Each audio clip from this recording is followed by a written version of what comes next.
Hello, everyone again. Thank you so much for being here. I'm sure that there will be many of you still joining us in the coming minutes, but still I wanted to welcome you today in April, no matter which time zone you're joining us from. We are here with our speakers and our organizers from all over the world, from Argentina, the UK and Finland.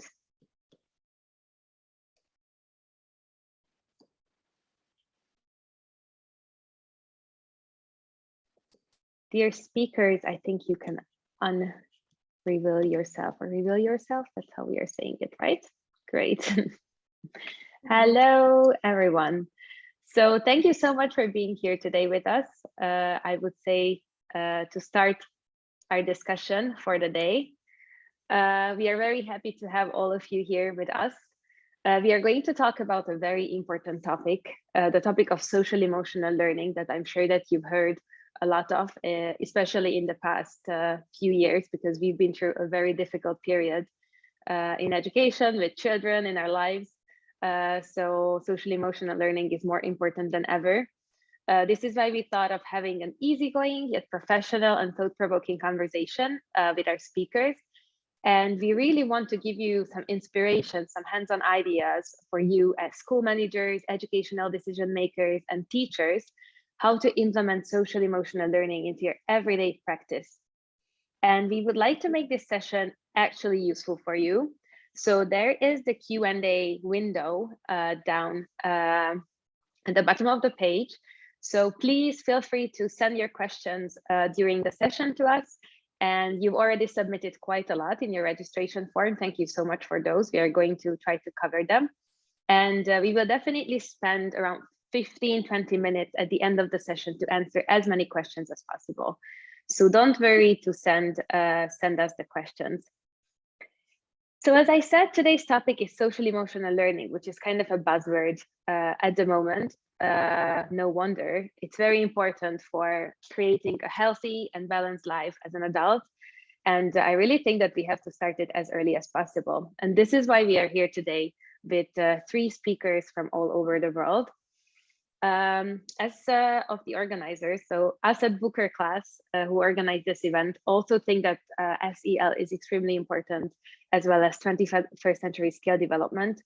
We teach English through storytelling, but storytelling is a very good way to implement these skills, empathy, creativity, problem solving into the stories, and this way the life of children. So this is why, and also I think that as EdTech solution providers, it's our responsibility to reach kids and to educate kids and to bring this to them as early as possible. Even though I know that many of you might think that digital solutions might not be the best for this, but this is exactly what we are going to talk about. Let me introduce 3 speakers, our 3 speakers today. First one is Mónica Rodriguez Salvo from Argentina. Mónica is an educator, teacher, trainer, and author with a degree from UCLA, and she also holds a diploma in SEL from San Diego University, specializing in mindfulness and social emotional learning. Thank you, Mónica, for being here with us today. Aino is a co-founder and the product lead of educational startup Kita Science. She's based in Finland, and she's also a teacher for primary years. She's enthusiastic about how play and storytelling can work as a powerful tool to make learning emotionally engaging. You can, that's I think a fun fact, you can also see her as in a science TV show, which is called The Seed of Knowledge, and it's about making STEAM approachable for young children. And last but not least, we have Toby here. Toby comes from the UK. He is a story maker at Clumbeat, which is also an application that you can use for social emotional development. And he's a student well-being leader in a London-based international school that I cannot pronounce, but Toby, you can do that later. And as for myself, my name is Anna Bodok, and I am Head of Customer Success at BOOKR. For me personally, this topic is very important as well, and I'm extremely happy that I can share this discussion with you. I really believe in mindfulness, in consciousness, in psychology. So I really think it's something that we have to give to our children as early as possible to raise happy, complete adults. So let's get this started. Again, thank you so much for accepting our invitation, all of you. I think it's very great that we can discuss this topic from so many different angles today. We are here from the expert, specialist side, from research side, from EdTech, technology, digital tools, well-being. So I'm really sure that we're going to have a very exciting conversation. Let's start with the basics. I would like to know what's the definition of social emotional learning? What does it mean? Monica, as a specialist, can you please elaborate it a bit more? Yes, well, thank you. Thank you for being here, for joining us today. Of course, social and emotional learning is my passion. It has been my passion for many years now. And we could have like an academic definition of it, but I like to think about social and emotional learning as how we understand and connect to the world, basically, right? How we understand and connect to our inner world, and how we understand and connect with the world in general. It is also, of course, about how we learn about the richness and the potential of both our intrapersonal dimensions, interpersonal universe, and interpersonal universe, how we connect and build relationship with others. But most specifically, social and emotional learning allowed kids and teenagers and all of us humans to identify and navigate emotions, to practice mindful engagement to everything we do, and also to exhibit what we call pro-social behavior, yes, for human flourishing, trying to build societies where peace and sustainability are the basis of development. But as I always say in my own words, and a little bit more informally as a teacher and teacher trainer, social and emotional learning is all about helping our kids become better friends. It's all about helping our kids build and sustain those capacities to improve the world around us, basically. So it is about navigating life, about regulating our emotions, and about building more empathic, respectful, loving relationships with ourselves first, and then, of course, with others, with the world. Mm-hmm. I think that's very important what you're saying, building a better world around us. I've been thinking a lot about it, especially now when the world is not the happiest place to be in. And I really think that that's kind of the only way to go. I know, Toby, do you have anything to add? You're, of course, both working with social emotional skills. What do you think? Yeah, Monica, I just think that's an amazing answer. This is being recorded, right? So I can listen to that again, can't I? I need to take more notes. Look, the only thing I would add to it, and it's just, well, two things really. One is when I hear that, the sort of the deeper analysis that Monica provides, I always think back to this idea of awareness. We're trying to cultivate awareness of ourselves and others, knowing what we're bringing to each experience. And goodness me, as adults, that's difficult. So how on earth teenagers and young people are expected to do it is even harder, actually. And so that kind of sense of awareness is like a key part when I'm working with my colleagues about what I'm expecting them to do when they're struggling to slot in what they think is an SEL bit into their curriculum. I sort of want them to take a step back and just think about what they're bringing, what their young people are able to do. Because once you can actually have a sense of your own stuff, what you're bringing into a room as an emotional human, young or old, you get to start to regulate that, and you get to make informed choices about what you're doing with the experience of someone else and indeed yourself. And that's a superpower, actually, to be able to do that properly. So for me, awareness is the key piece. And there's the only other little bit that I would add to that, which is you talk about peace as well, and what the world kind of needs. Goodness knows it needs this, actually, that awareness. It might seem sometimes like a soft thing to do SEL, but it's actually the most powerful thing we can do as educators, and it should be prioritized as such. So I'm really happy to be here today and support everyone in this exploration. Thank you. Thank you. Thank you. I have to say, like, amazing, amazing starting for this conversation, Monica and Toby. The only thing I want to add to that, especially like reacting to what Toby said, that quite often, to me, sometimes I feel that we somehow separate like academic skills and then social emotional learning. And to me, focusing on social emotional learning is highly academic in that sense that it's kind of foundational to everything. It's a foundation for a successful life, foundation for like happy societies, and I think like when we start separating those, it kind of goes into this weird kind of like, okay, we have these soft things and then we have these academic things, but they are actually all the same.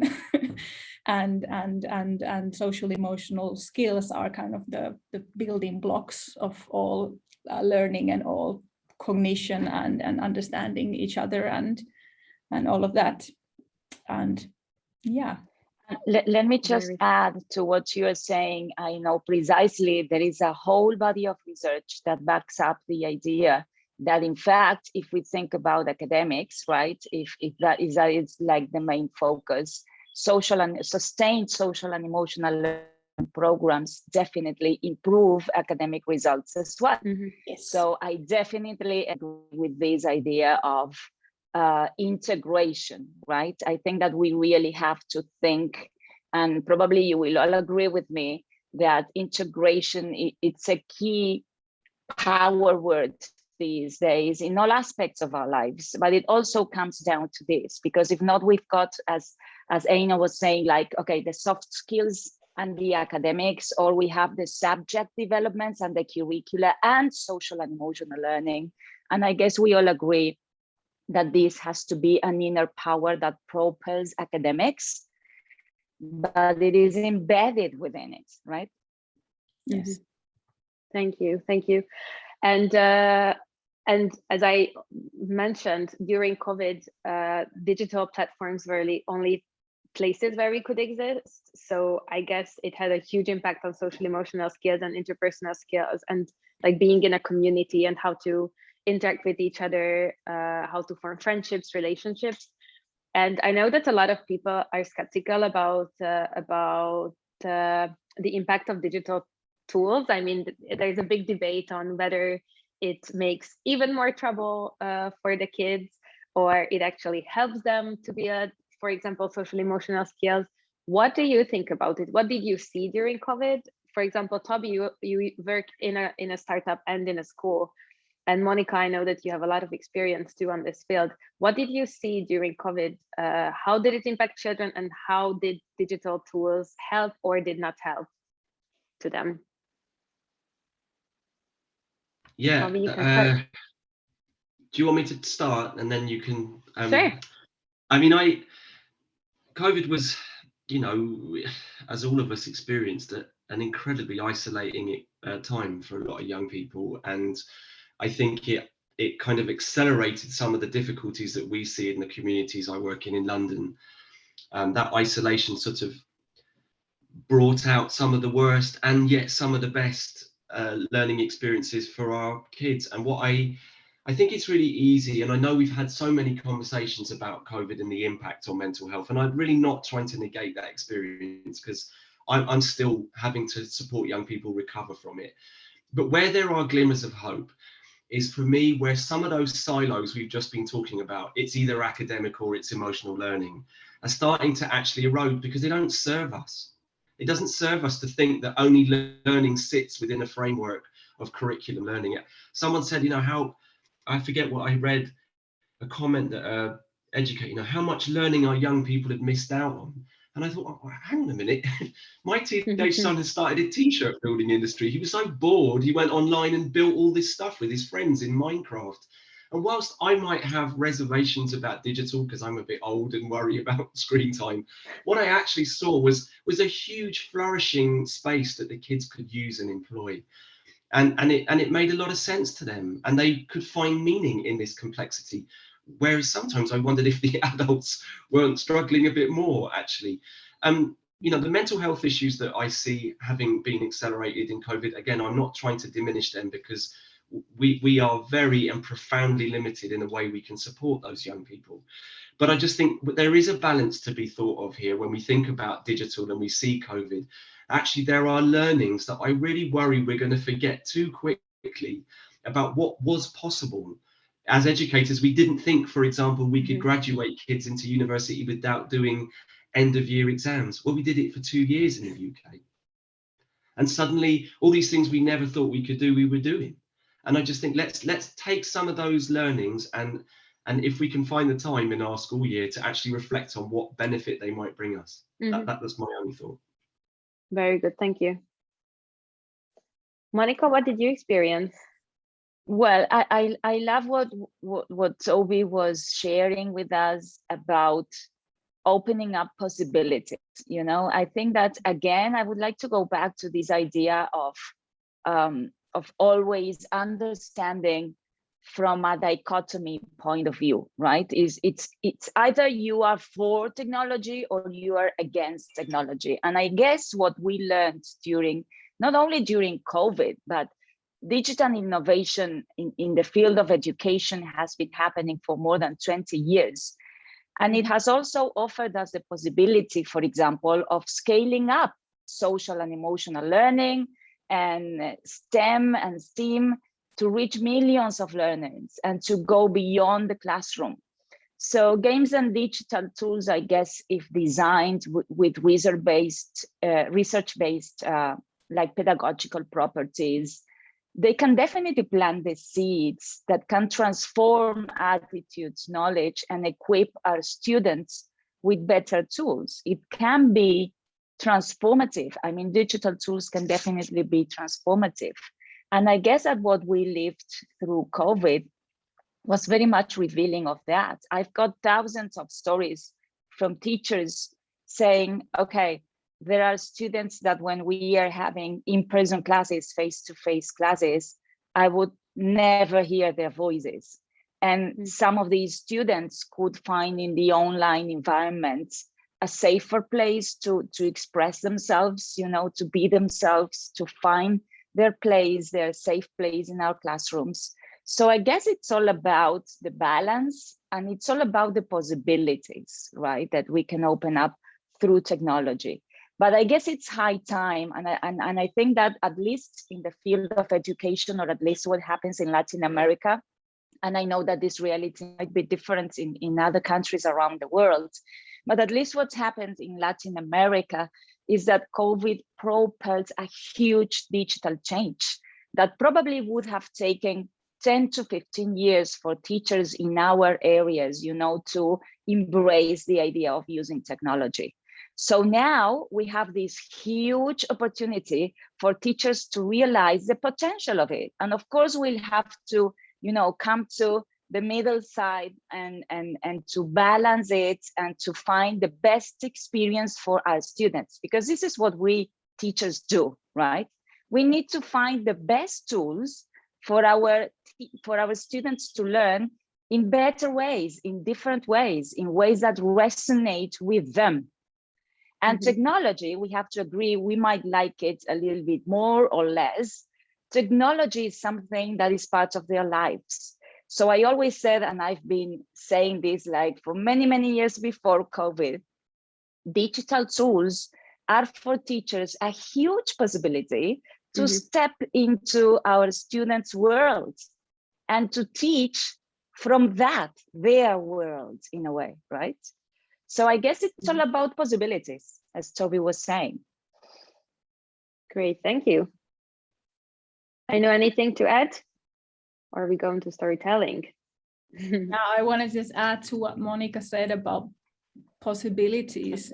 For example, during COVID, when it started, we were really, really skeptical. Our approach is all about hands-on and doing things with manipulatives like cups and water and all of that. And then we had really hard time thinking like, how will this whole digital aspect of everything will affect? But the possibilities that came from that, for example, we saw children from remote islands of Indonesia joining our STEAM classes, and we saw them engaging to our characters through a screen. So there is this like possibilities to build those emotional connections and all of that also in the digital world. So I really love the fact that we're not talking that okay, digital tools are bad or they're good. There are ways to use those in a conscious way. Yes, and I know a very easy way of, I think, cultivating social emotional skills, which is storytelling. As I think it's one of the easiest and most traditional ways of showing kids empathy, creativity, problem solving, self and social awareness, cultural awareness, relationships, and what we do with BOOKR class is enhancing it with some digital features to further support the kids' language skills and social emotional development. And I know that with Kita Science, you also work with stories. So first, I would like to ask Monica, what do you think about the relationship or connection of stories and SEL? I love that we have the opportunity to talk about this.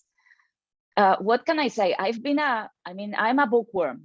I've always been passionate about reading, about stories, about literature. And I have always, since I started developing social and emotional development programs for teachers and for institutions in Latin America, from the scratch of the project, I always included literature and stories, because I do believe that literature and storytelling has the power to transform our lives. We've seen it with our students 1,000 times. And you know that in fact, there is a field of study which is really very interesting that combines precisely the power of literature with the power of social and emotional learning. And it's called bibliotherapy. Stories are the fastest way we have to reach kids with enriching stories, creating opportunities that can allow them to imagine different futures, different possibilities for themselves, for the world. And I do believe that stories are like catalysts for possibilities. Yeah. So through bibliotherapy and through the use of stories and literature, we have the possibility of now incorporating technology and enhancing and, making it even more powerful in terms of how stories can change our kids' lives and their perception of possibilities, right, in life. So I guess there is a whole, and they are deeply interconnected, because when we talk about social and emotional learning, we talk about developing intrapersonal and interpersonal skills through self-awareness, and then social awareness through building positive relationships, through self-management and emotional regulation. And stories can provide like the best scenario for our kids to understand these concepts from their own perspectives, through the stories, through the characters, through the animals in those stories, through the difficulties that those characters have to face, so that they can definitely relate to those stories. And we have a huge opportunity for social and emotional development here, because we can use these stories to make them reflect about themselves, to help them raise their own self-awareness and social awareness and the importance of relationships. So I think it's like a great catalyst for social and emotional capacities. Exactly. I completely agree from BOOKR class.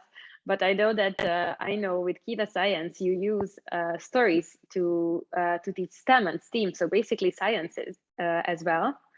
How is it related, like storytelling, science, and social emotional learning in your case? This is a really, really enthusiastic topic to myself. I totally agree everything what Monica said, and I think something that we have to remember, that storytelling is one of the most ancient ways of us sharing and caring and understanding ourselves and our cultures. So I think like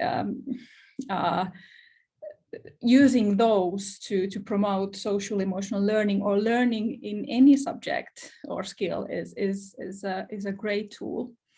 But what it means for like Kida Science and what we are doing, we basically our whole approach is focusing on playful inquiry for early years. So we're talking about 3 to 6-year-old children. And the play part to the STEAM learning comes from storytelling and using drama in the activities and lessons. And the inquiry is about the skills for problem solving and skills for finding out about the questions you're wondering about the world. So how to observe or how to make interpretations about the things you see. And I think all of this is strongly connected to social emotional learning and those skills of how you understand the world around you and how you reflect it to your own perception. In our activities, every lesson starts with a story. So we don't talk about, okay, hello, 3-year-old child, this is about, let's talk about density. Density is really, really important and you should learn about this.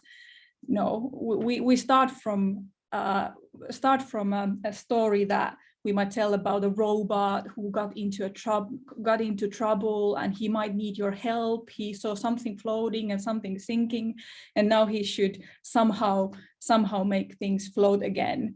And through this kind of like problem solving, motivational triggering of that playful situation, we can see children engage and feel emotionally connected to the problem we are trying to solve in that activity and actually motivated to that problem solving situation. And I think one of the key foundations of why we do what we do is we want to help children building their identity as capable problem solvers, as capable part of producing knowledge, because quite often STEAM or STEM is seen as something, or sciences are seen as something that old white men do, and we don't know where the children play part in it. But we want to empower them to actually be part of that science culture and produce knowledge and use their skills to understand the world. Mm-hmm.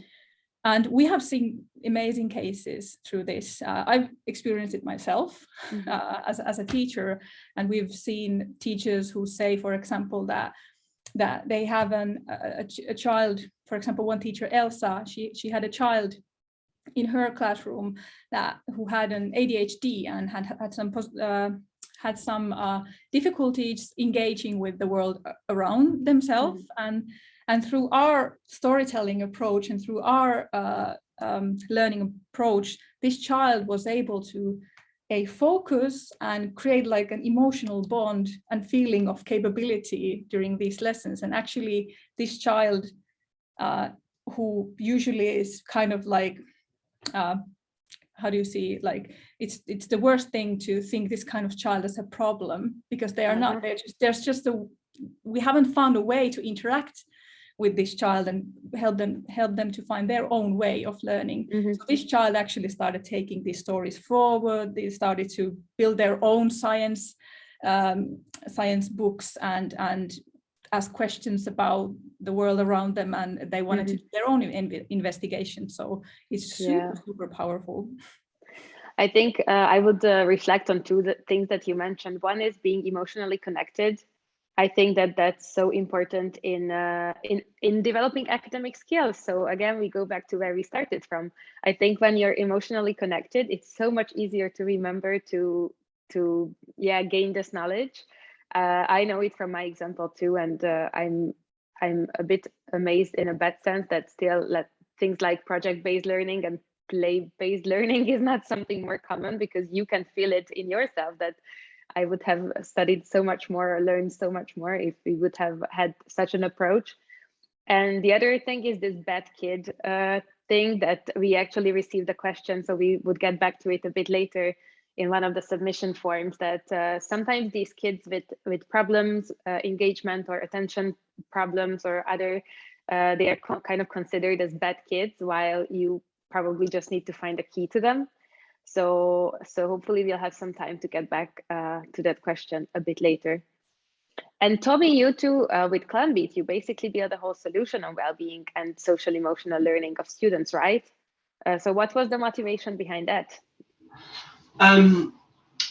Yeah, great question. Actually, the motivation was, if I'm being brutally honest, a general feeling that we don't do enough in schools. We're not actually delivering at the point where young people can receive it. It's very adult centric. It serves quite often the teachers and not the young people in the buildings. And what is the most co-creative, supportive thing we could do is to try to find, right, as Monica said earlier, where the young people are, where they're living their lives is very often through the medium of their handheld devices. So are we able to augment their learned experiences to complement high academic achievement, because it's the same actually, and sometimes circumnavigate some of the blocks, some of the obstacles that we find in schools to do really powerful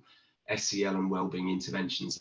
And that's what the ClanBeat app is designed to do, is to create co-creative communities where reflection can take place and support those groups within schools that are doing that work but need something to add on to it. And that's a really powerful and complex thing to try to do, and it's a continuing journey for us, and a very exciting one, I might add. Thank you, and congrats. I think if we want to improve SEL on an institutional level, there's quite a big spectrum of starting from the simplest things to going towards policy making. Let's start from the basics. What do you think is the least you have to have in order to start social emotional learning in your classroom or in your environment? Monica? I guess our starting point, and I would agree 100% on this one with Toby, I guess the starting point is always awareness. So the only thing you need to teach social and emotional learning is a present, aware teacher in the classroom. I guess that's all you need.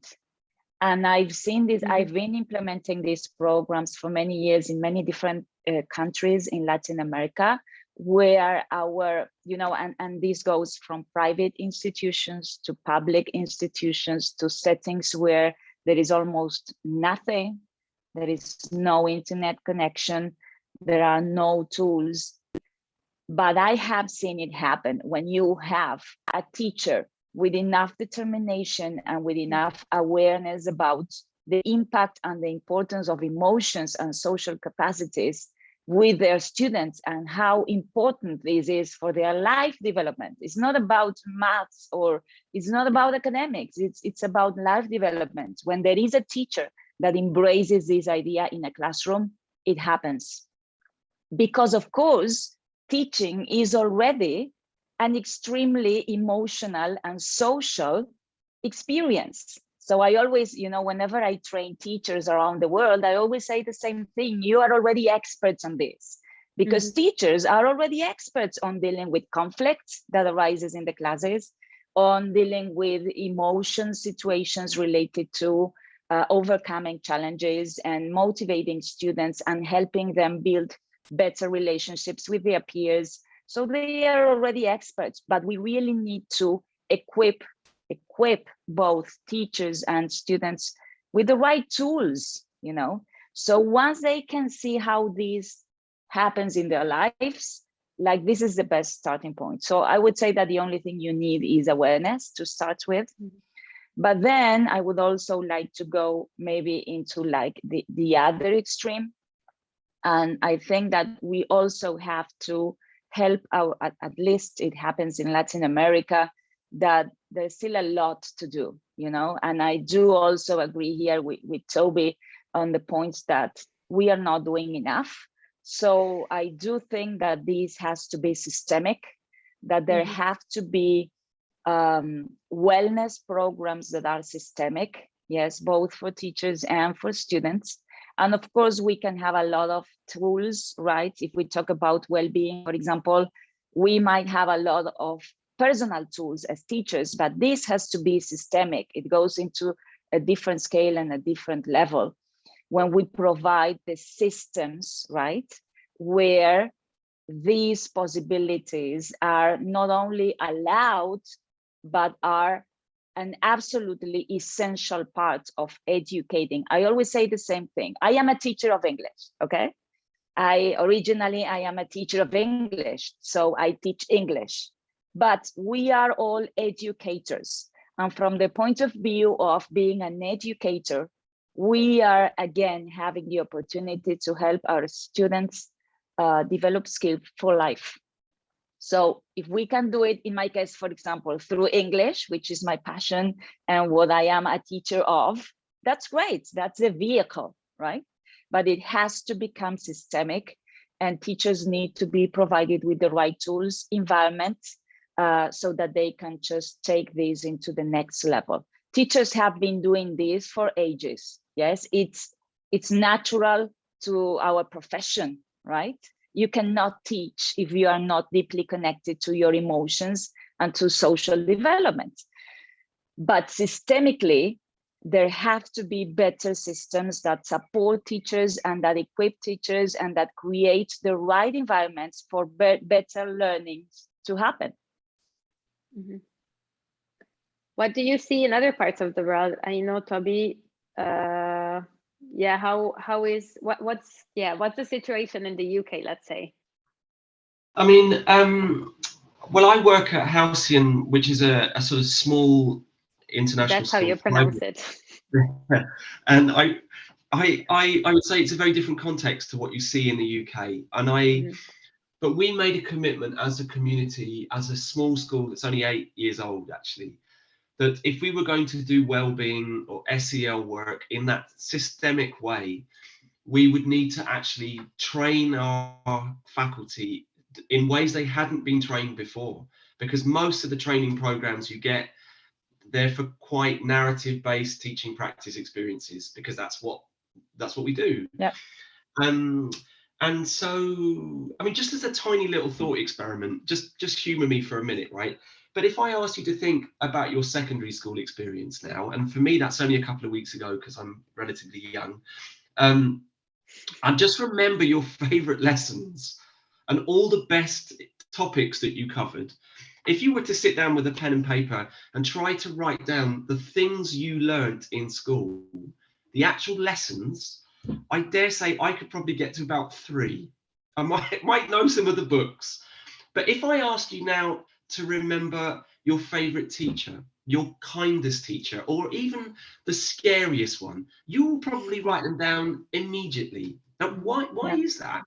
It's because what we bring into that room, who we are as humans, translates into the lived experience of those young people. And I don't want to leave that to chance. I don't want to assume that. That's actually a little bit negligent, to be honest, as a school leader. So we went out and thought, what are the things that I would like to really raise that bar? Not because my teachers aren't good enough, because as Monica says, they're brilliant. You don't enter into teaching to have an easy life. You do it because it's a vocation. It's a life-changing thing. Yes. But we felt our way through 3 strategies that I would sort of say to anybody looking at how to raise awareness. And I'm talking about my context, which is secondary school, with the willingness to do that amongst school leadership as well. coaching. Get yourself knowing what coaching really means, what it is to create a coaching culture in the school, what it means to coach your young people, not teach them all the time, but actually to let them have a bit of space to get it wrong. It's quite cheap to get really good coaching training too, so you don't need to kind of extend your budgets beyond all recognition. Mindfulness, however cynical you are about mindfulness, learn how to do it. There's no copyright on it. Get it in your room, do your own practice and self-care. It is transformative. And I would say that from a position of someone who did see it, perhaps slightly cynically, as a fad, because I was kind of fadded to death as a young teacher. But mindfulness is not a fad. And if you think it is, you haven't understood it, actually. And the last one I would give you is really learn some language protocols around conflict resolution. Because enabling narratives of peace in your classroom, however small and little it might feel, they are the transformative experiences your young people will have. And when I see really good conflict resolution or mediation take place, it is changing lives in a ripple effect that transcends the 20 minutes you give it in your room. So coaching, mindfulness, conflict resolution, if you're asking me where to start, absolutely agree with Monica, get some awareness. But if you want to kind of, I just thought I'd put an extra set of steps on the ladder for that one. I think there is no other profession in the world where you zoom into the detail of how to do your handwriting and then zoom out within 3 minutes to the existential crisis that little young person is having in the room. And each one of those experiences and decisions is equally important. And it's exhausting, that zooming in and out and the decision making that you make. And so that awareness, those skills around coaching, mindfulness and conflict resolution, they're also useful for faculty, because as I said to you, what you remember is the teacher's character as much as their content. And if you get that, it shouldn't be left to chance. We as faculty should embody that experience too. Thank you.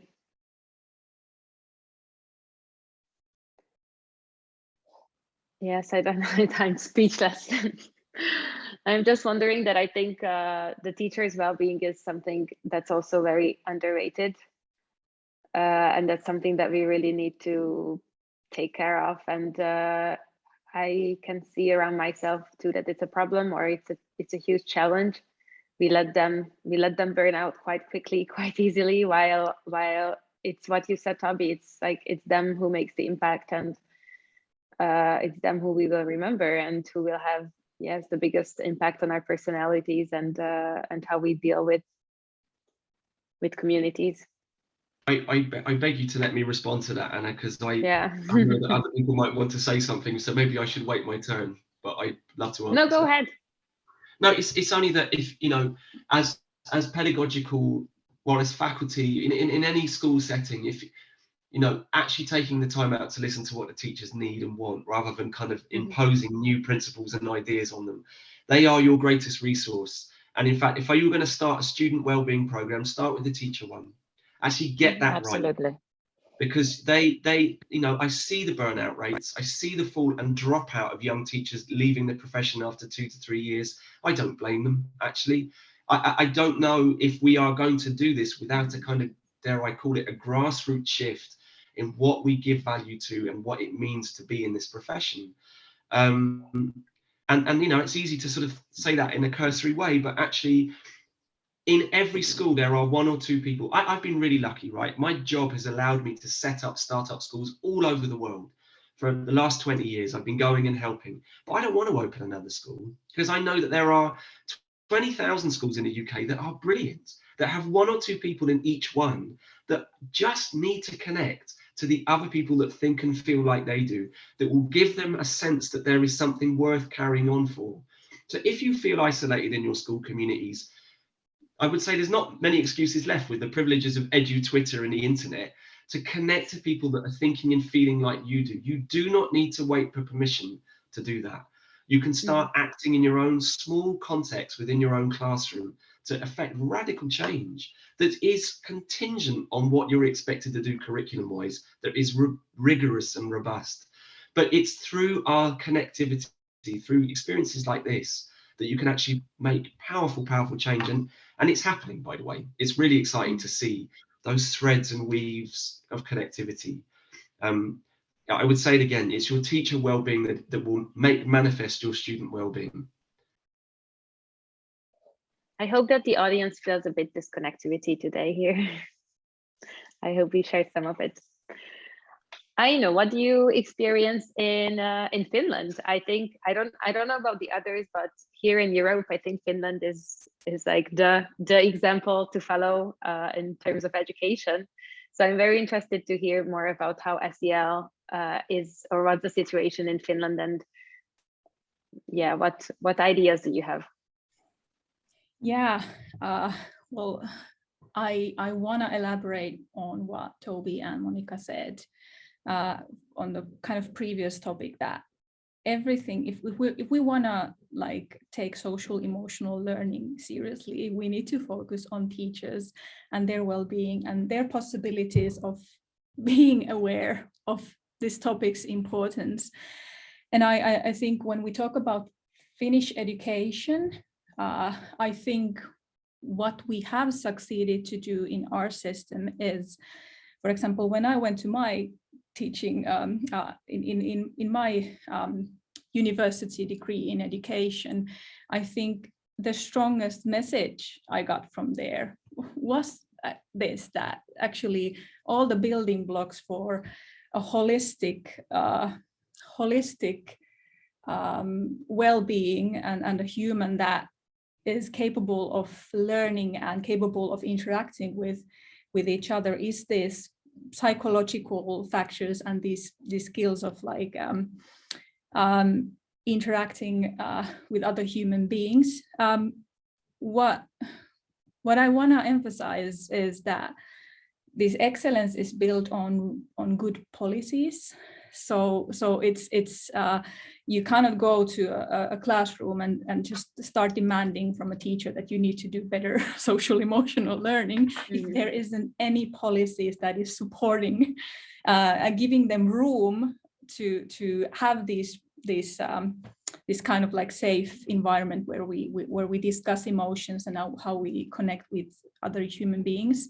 And in Finnish society, I think what we have been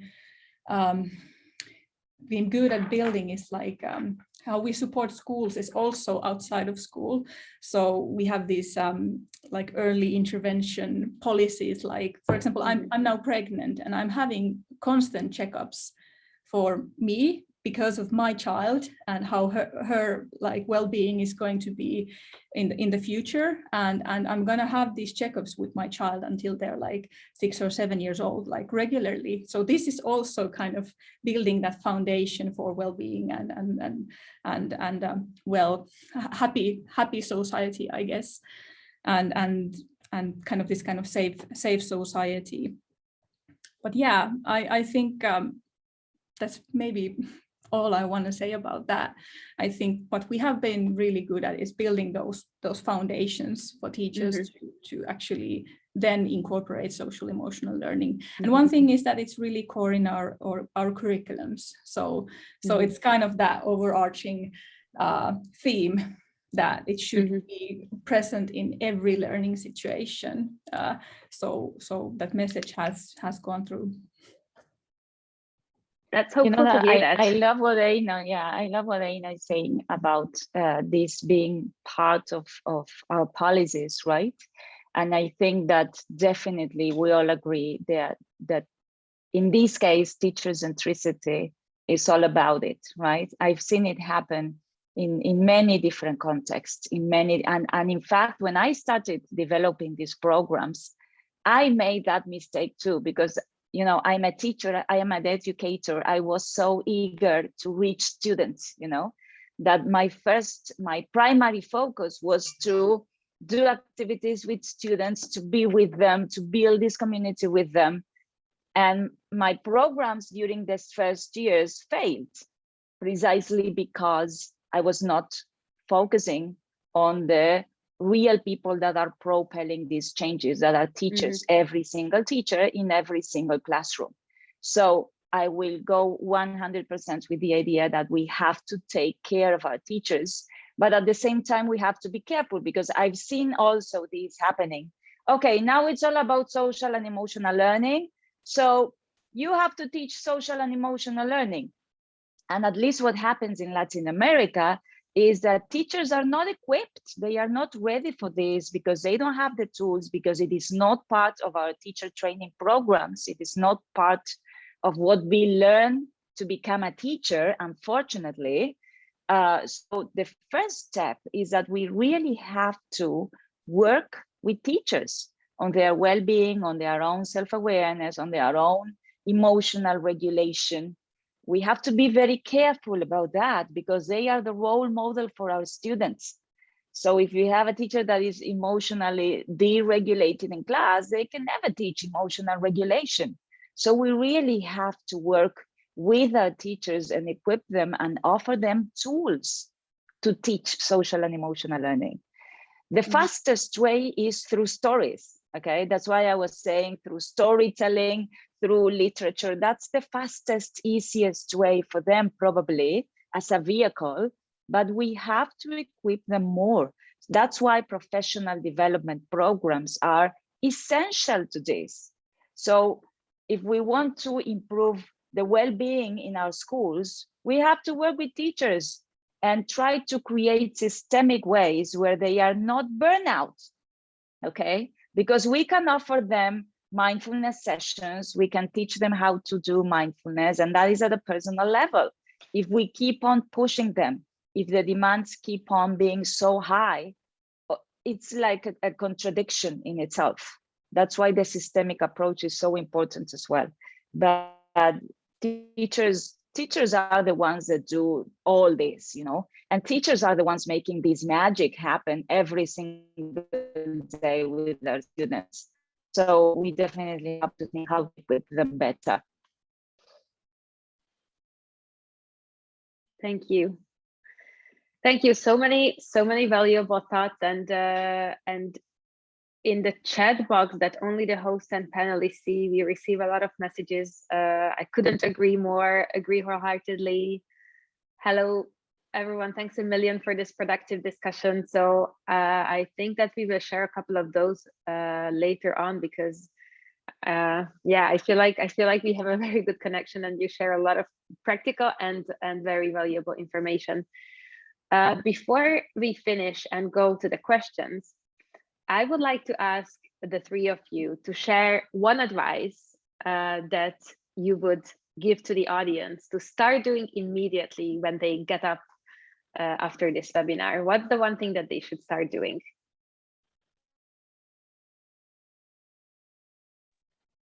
Well, I go first, and I guess the one thing we do have to work on if we want to work on social and emotional learning is connection. If you feel connected to your students, that will happen naturally, and I hope it also happens systemically. But connection is all about creating deeper learning experiences for our students. There is no engagement if a teacher is not connected to what he or she is doing. There is no emotional literacy that can be developed if you are not emotionally connected and open to your students. There is no empathy, there is no diversity embracing that could happen in our classrooms if you as a teacher are not embracing differences in your own environment and with your students. So I guess the one first thing we really have to reflect on is connection with our students. Thank you. Aina? Yeah, I think putting this whole thing into a single advice was a really hard task for me. But I think that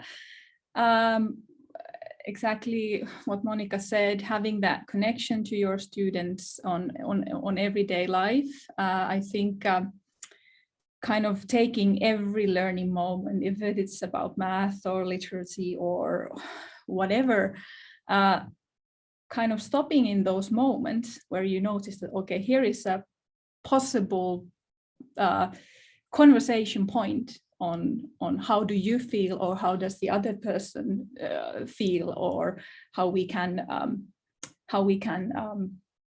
understand each other better. I think it's kind of like one advice is taking those small things into all of the learning moments. And of course, there are great tools to use. And I think Monica said about storytelling, that's definitely something worthwhile.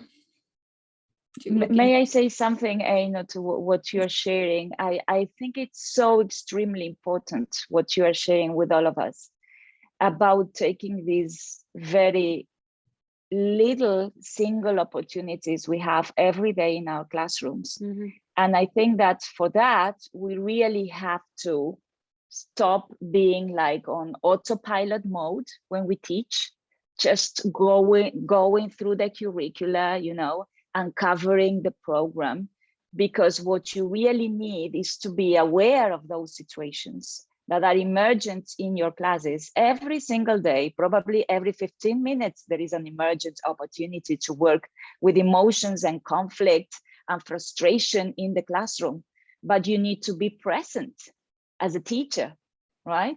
So don't teach on automatic pilot, because you would be missing these wonderful opportunities. Aina suggested that we have to be there to see them. So if conflict arises, just stop there, you know. You might have to leave some of your plan behind. Yes, you might be missing some points of the curricula, and that is fine, because it's about prioritizing what is important for our students. And that's where, again, I think policy making comes in. I mean, the higher level decision making, because as long as you have a super strict schedule and curriculum to follow, and no way of flexibility and prioritizing, then it's just an even bigger burden or pressure on the teachers that they should somehow juggle with the two, delivering the curriculum and at the same time taking care of their children. And I think it's also interesting what you're saying about prioritization of the teachers. That's also a skill that they are supposed to teach. It's something that we should grow up with. But if they cannot prioritize because they are 200% overloaded with the demands, then it's impossible. So this is where I think, yes, like governmental level policy making, school management is extremely important. Toby, what would be one your thing? Can I have two? But I'll make them really short. Yes. Get to understand your relationship with stress. What makes stress and what reduces it, and how much of it you bring into the classroom. It's a stressful job. And us as decision makers and school leads, we can do a huge amount to reduce stress and workload, actually. And just because we had to suffer it as young people or as young educators doesn't mean we have to carry on doing that. So be brave and have a good look at what actually causes stress and what reduces it. And because I'm not saying there won't be any, but we can do better at that. So that's the first thing I'd say. And it's not an easy task, but have a look at your relationship with stress as an institution too. The second thing that I really like is I like coming to these seminars and things, and then I hear ideas that really provoke me, or I just want to celebrate, and then I put them on a post-it note and it gradually dissolves, and then I think, oh, I did that really good thing about a month ago. I wonder if there is this really lovely little website that I use with my students called futureme.org. And if you don't know it, it sends an email into the future, right? So you could just write down something about today that was like, oh, that was really cool. And then you can randomly get it to send you a reminder of what you did today. It will be a fun little exercise, and it's a really great teaching resource as well, because it makes people think about what's coming next. And then you get this little prompt 3 months down the road. I pinched it actually from a lot of the MBSR or mindfulness brace stress reduction trainings, where people get to send a letter to themselves. Similar program, except it's digital. So futureme.org. And it's just a good way to remind yourselves about the things that actually could provoke, empower, drive you to rethink, because we can get really inspired and then we have to go and take out the laundry and carry on. So have a think about it. Those would be the two things that I would recommend. Thank you so much. I feel like we could go on for much longer, but our time is officially over, and we received a lot of questions here and before as well. So for whoever can stay for another 10-15 minutes, we would be happy to have you and cover a few questions. And thank you again for all the insights. It's amazing. We managed to change the chat settings in the meantime, and now everyone sees everything, and you can see that I think it really makes a difference what you're sharing about your experiences. So let's go with the questions. Let's start with one that will hopefully help a bit to policy makers. It's from Maria Laura from Argentina, and she asked, how can we convince our decision makers about the importance of social emotional learning? We slightly covered it, but if you have any ideas on what to use to convince decision makers to implement it, either on a school level or a higher level. I guess it's always very positive for decision maker levels, whatever that level is, right? It could be like your school directors or coordinators. It could be policymakers, different levels, to have like a research-based approach to what you're doing in terms of getting evidence of impact. I guess that's like the best way to drive like data-based information and data-based decisions on the real impact of this. Because one of the things that we tend to think about social and emotional learning, again, because they fall within this umbrella of the soft skills and so on, is that we cannot measure, you know, how this impacts our students and our teachers' lives. And that can definitely be done, and it's not that difficult. So if you come with information, with data-driven decision-making ideas in a way, I guess it always helps, you know, because in general, what happens is that heads are very skeptical about it, or, you know, the traditional thing that, okay, we have no time for this, we can never achieve our program objectives or whatever that is, and we don't have time for self. So on one hand, I would share like the research-based approach to social and emotional learning. And on the other hand, I would show real examples of implementation. So maybe you can just ask the authorities in your school to have like a little pilot, you know, with some students and share results, you know, regularly, so as to really create and raise this awareness of the impact of.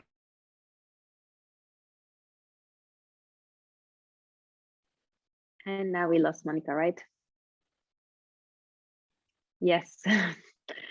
But until then, Toby, you also wanted to chip in. I would say I was going to sort of support what Monica was saying, really, and much the same thing is, but if you wanted to find evidence of how social and emotional learning, or in the broader sense, supports academic success, there's plenty of that. I'm going to say it's CASEL.org, the Consortium for Social and Emotional Learning, the US-based CASEL, CASEL.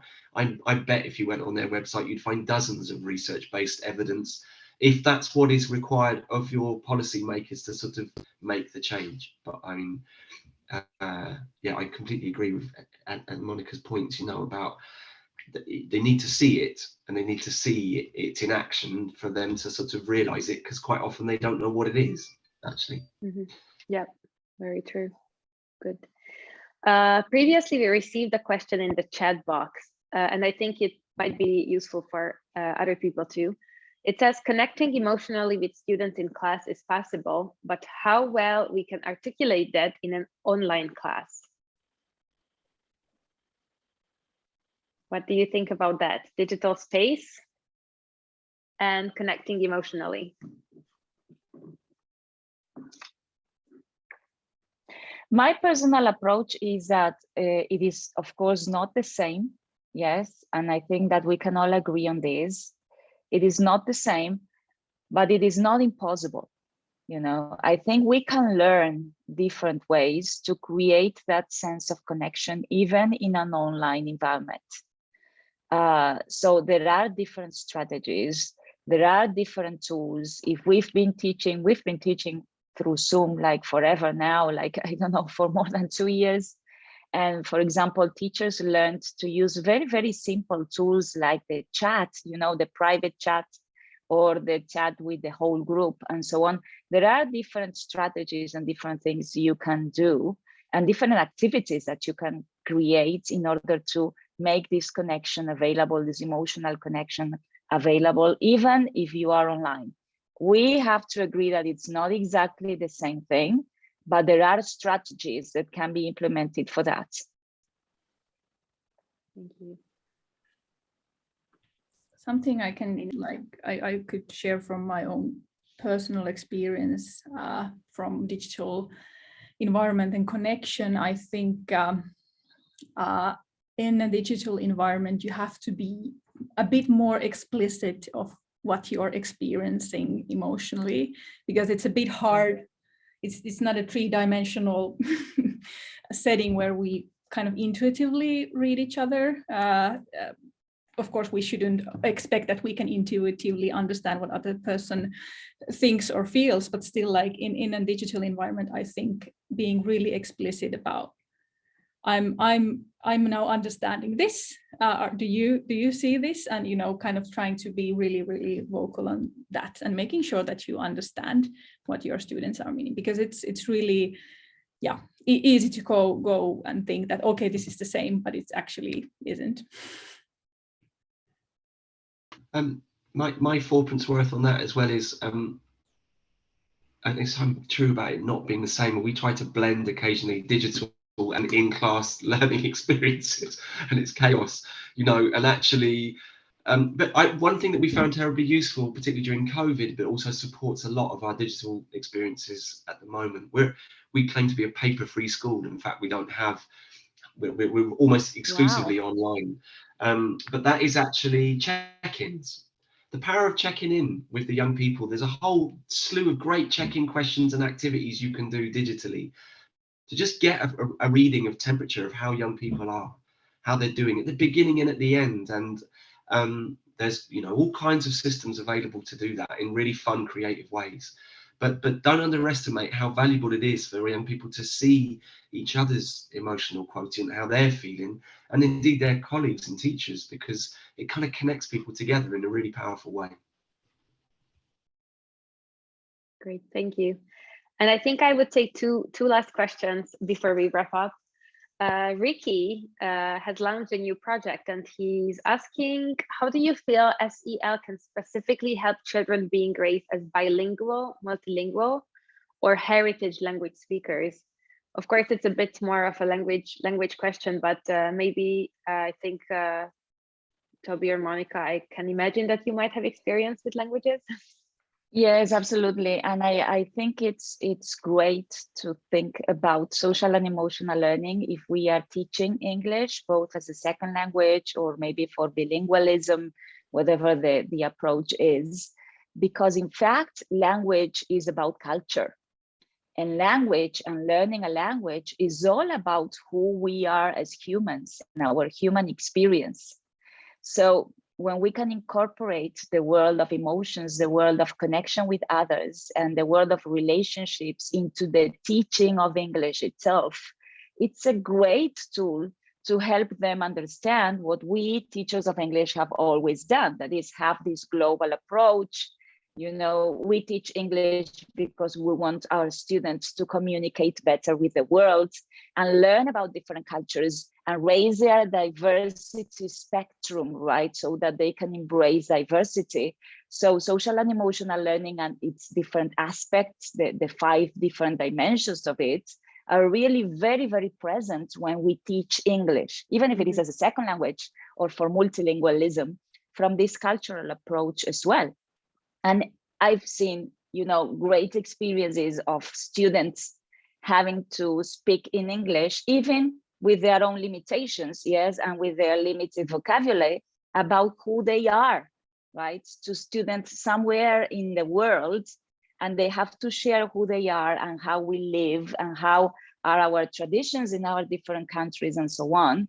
So it's all about our humanity. So there's no better way to teach a language, in fact, than through who we are as humans.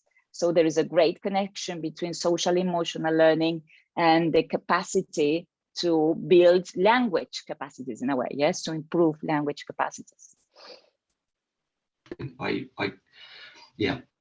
I mean, making space for the diversity of human experiences in the classroom is exactly about narratives of peace, and it's about awareness and all the things we're talking about.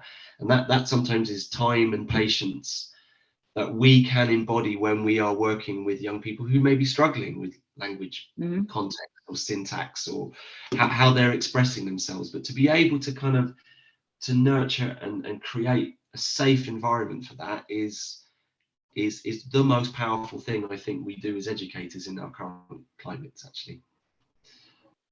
And one more thing I would like to add to this is that sometimes when we, for example, when we teach English as a second language, at least like a very common tradition in Latin America is that when we are teaching English, students should only speak English. So we need to be careful there. And I will go again into this idea of prioritizing, because sometimes if they have to express their emotions, maybe they don't have the tools in English to do it properly, or not to do it with freedom and to the level that they feel like.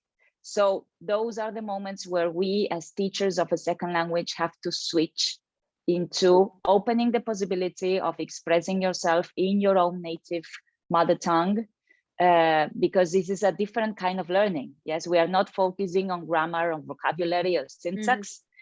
We are focusing on other skills, on life skills. So having this flexibility at those moments, I think it's important. Thank you. And then the very last one, because I already said that we would have two more. So now the second one and the last question for today. How will, and I chose this question because I feel like it came up in different forms before. So how will collab learning strategy differ for students of junior grades and high school grades in the context to build SEL? So collaborative learning, SEL in different grades. Social and emotional learning, I guess, it's mostly collaborative, except for the parts when we focus on self-awareness and self-regulation, that are the aspects of the individual person. But for the rest of it, it's all about collaboration. So in order to build a collaborative learning environment, we need to, again, equip students with different ways of connecting empathically to others. We have to teach students different, as Toby was saying earlier today, different language strategies so as to deal positively with conflict, coaching techniques, so how do we deal with our emotions when there is strong disagreement, and what is our relationship to that? So collaboration is all about social and emotional learning, and I guess it's like a foundational piece of everything we do when we teach these skills. And I'd just say as well, so in some of the schools that we work with, well-being is a curriculum as well. It's taught as an SEL isolate, which I have mixed feelings about, but we'll come back to that another time. But the idea that the context for which young people might explore responsible decision making or informed choice, the stimulus of our curriculum that is age appropriate. So I might be talking with young people about, friendship, and my older student cohort about more complex intimate relationships, and I want them to use actually exactly the same protocols to make choices, but I'm going to just change the context by which we're using the resources. Yes, that we to me definitely have allows to adapt it. Just growing adapt it to different goal. age ranges. Yeah. But I think that's it's that other than that, I what you said about it being collaborative always is kind of, that's the magic, isn't it? Actually. Yeah. Great.